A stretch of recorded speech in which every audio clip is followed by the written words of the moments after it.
அடுத்த நிகழ்வு ஈரோடு நாடக கோட்டைக்குள் ஈரோடு நிகழ்வு. இவருடைய நிறுவனர் திரு கே சதீஷ்குமார் அவர்கள் தன்னுடைய ஆசான் பத்மஸ்ரீ முத்துசாமியின் கற்பித்தலின்படி 2019ஆம் ஆண்டு அவர்களின் நினைவாக ஈரோடு நாடக கோட்டை என்ற நாடக குழுவை உருவாக்கி மக்களுக்காக எண்ணற்ற நாடகங்களை நடத்தி வருகிறார். இதோ அவர்களின் நாடகம் உங்களுக்காக.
பொன்னியின் செல்வன் திரைப்படத்தை கண்டு மெச்சும் மேதைகளே,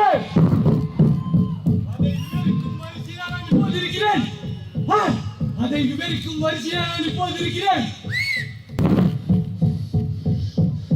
நாங்கள் கரையை உடைத்து உங்கள் இருப்பிடத்திற்கு வந்தால் என்ன ஆகும் என்று சென்னை பெருவெள்ளம் உங்களுக்கு காட்டியும் நீங்கள் திரும்பிய பாடல்.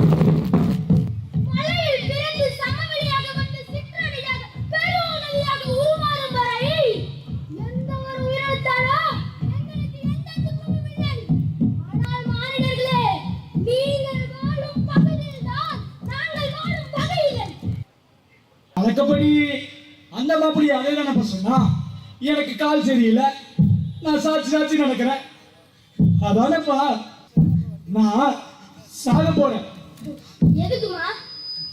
எனக்கு இங்க வாழ பயமா இருக்கு. வாழ்றதுக்கே பயமா இருக்குங்கற, எப்படி தைரியமா சாக போறங்கற? இந்த மாதிரி தூங்குறவங்க ராஜி வச்சிட்டு எத்தனை நாள் காத்து தள்ளுவ? நல்ல வேளை நான் பாத்து பின்னாடி வந்து கொடுத்தனா தினதினம் யாரை பாதுகாக்க முடியும்? யார் பாதுகாக்க முடியும்? எப்படியோ இவன் செஞ்ச அந்த ஒரு நிமிஷம் தாமதம் எனக்கு வாழ்க்கையே புரிய வச்சிருச்சு. நான் திரும்ப வீட்டுக்கே போறேன்.